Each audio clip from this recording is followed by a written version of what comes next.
Pois bem, antes de irmos para o intervalo, eu falava do Novo Hamburgo, né? Venceu por 4-1 Juventude, líder isolado, 100%, 4 jogos, 4 vitórias, e eu anunciava que a nossa entrevista de hoje seria justamente com esse tema, também o tema de fundo, que é o esporte, mas daí falando com a Juventus, através do seu coordenador, João Bandeira. Tudo bem, João? Bom dia. Bom dia, Vini. Bom dia, ouvintes da Rádio Tirol. Prazer estar novamente aqui com vocês. Bom, em 1 mês e 21 dias, 2 competições bastante que envolveu toda a comunidade da Juventus, né? Tivemos a Copa Teutônia e a viagem para o Paraguai, né?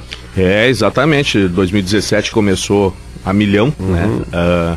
Nós tivemos a oportunidade de disputar a Copa Bela Luna, Teutônia, com 6 equipes, né? A gente, tradicionalmente, participa com 6 equipes, sendo que a categoria menor, a gente disputa também, né, com a equipe A e B, sendo que a B é um ano mais nova. Né? Então, prepara para o ano seguinte.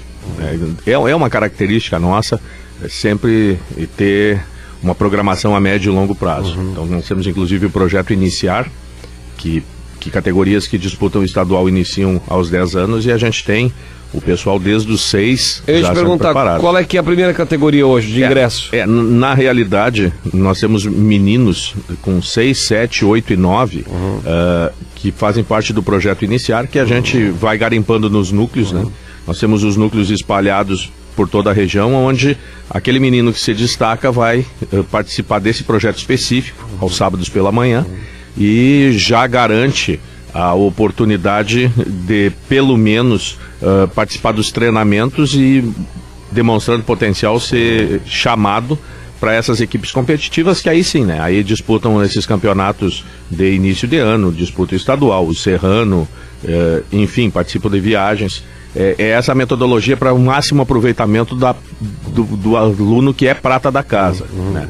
É lógico que, com o passar dos anos, os meninos ficando maiores enfrentam dificuldades com equipes tradicionais do estado, então existe a necessidade de captação de atletas também, para que haja um equilíbrio, uma vez que a gente disputa a primeira divisão e realmente o nível é muito alto. Qual é a diferença, João? Além de excluindo a parte financeira, né?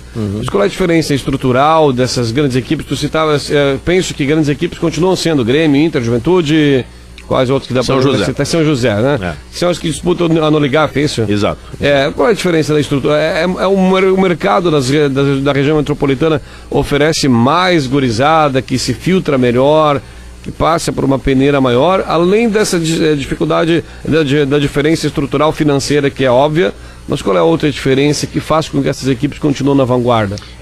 Eu diria o seguinte, eles têm um hipermercado Zafari, um depósito com toda a rede de fornecedores.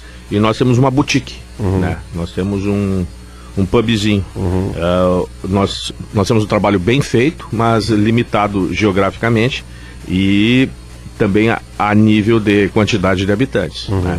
Então, se nós pegarmos os 36 municípios do Vale do Taquari, a gente vai flutuar em algo próximo de 200 mil habitantes. Nós enfrentamos 1,5 milhão na região metropolitana para Inter, Grêmio e São José se abastecerem. A região de Caxias tem o segundo polo do estado e tem o Juventude lá fazendo esse trabalho que também, além da quantidade, tem muita qualidade.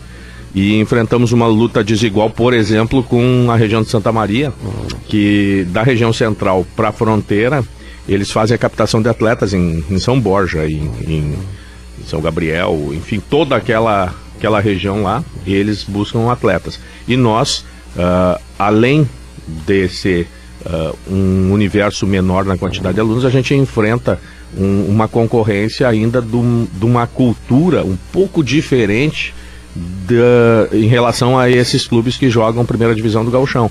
Nós temos um número enorme de projetos, de escolinhas na nossa região e não efetivamente comungam da mesma ideia. A Juventus, ela prima por formar equipes, né? E tem muito projeto que trabalha no sentido de revelar um atleta, né? E a gente tem noção de que, se for esse o nosso objetivo, não estou julgando a avaliação dos outros, né? Creio que seja o mais adequado para o que eles tem por meta. Mas a nossa meta não é revelar um atleta. Se eventualmente alguém se destacar, é lógico que a gente vai procurar dar uma oportunidade de segmento.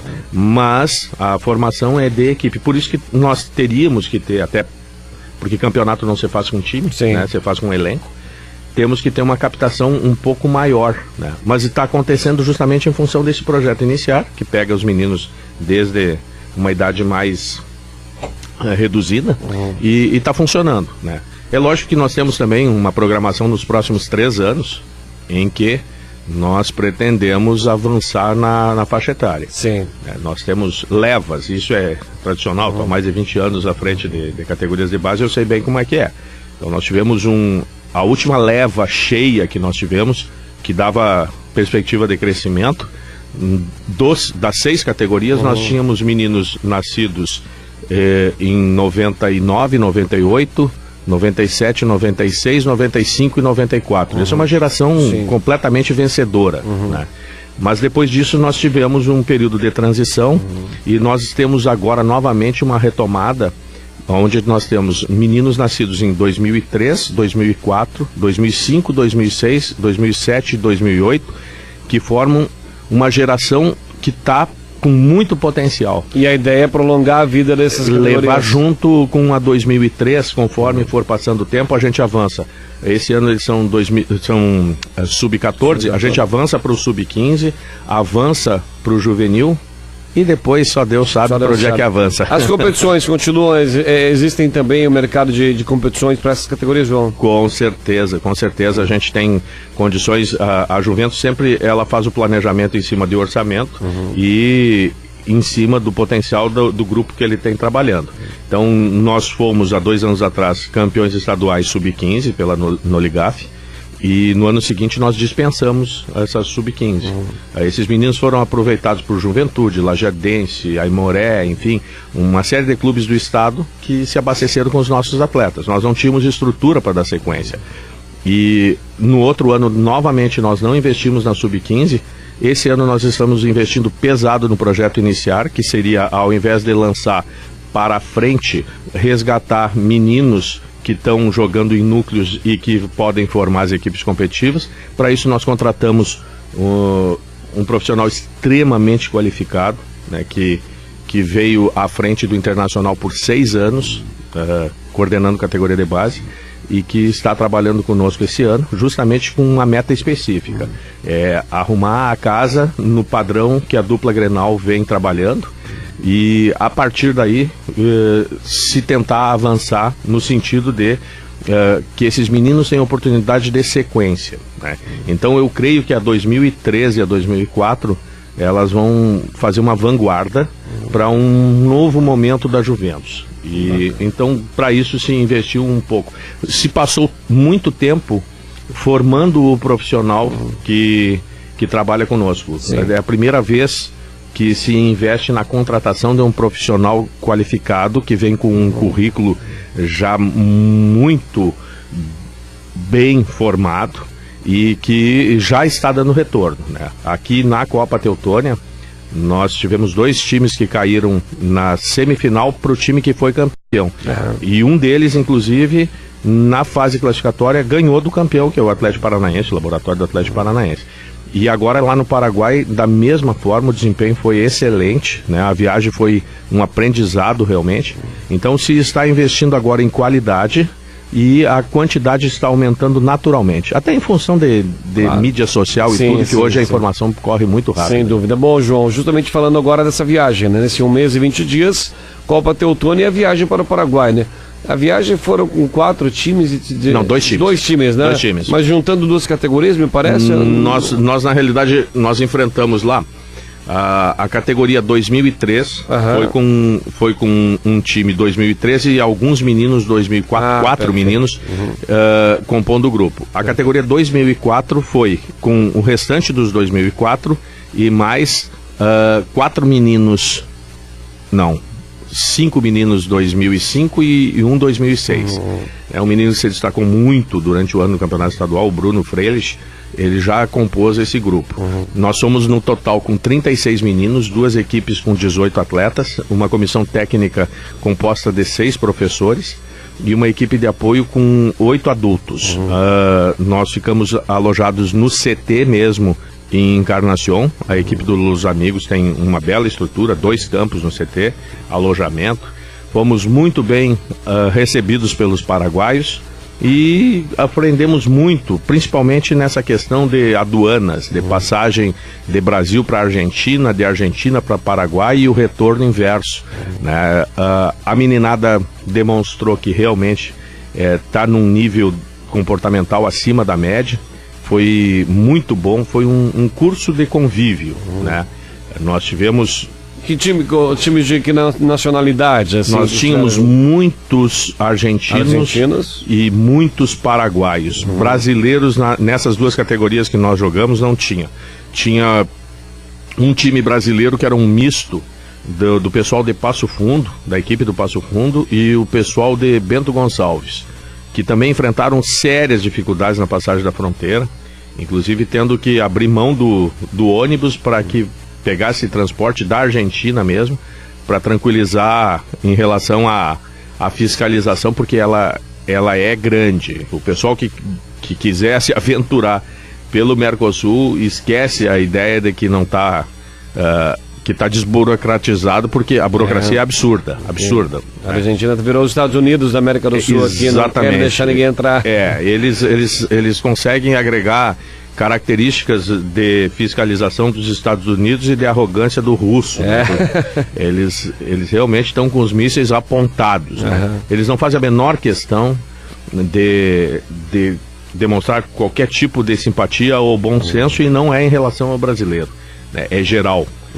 Nós tivemos algumas dificuldades, nós ficamos com toda a documentação em dia, tudo correto. Ainda assim, eles utilizaram uma estratégia de atrasar a passagem na ida para pegar o horário de almoço, não explicaram nada para ninguém, viraram as costas e nos deixaram 4 horas na aduana.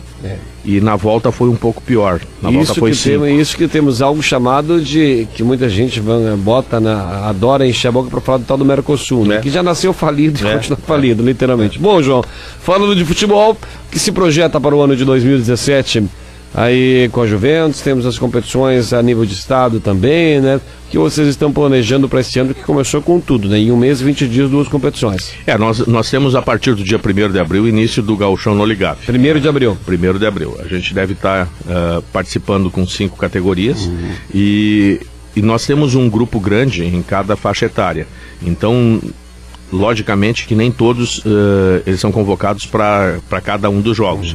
Esse excedente não pode ficar parado. Então, paralelamente ao Gauchão no Ligaf, a gente joga o Campeonato Serrano. Então a ideia nossa é repetir o que nós fizemos no ano passado. O Serrano caiu como uma luva, fechou o nosso calendário muito bem, todos participaram, e ainda de quebra tivemos a felicidade de passar com as três equipes que nós colocamos no Serrano para semifinais, sendo que a Sub-13, a 2003, conquistou o título, ganhando do Juventude e do Caxias na semifinal e na final.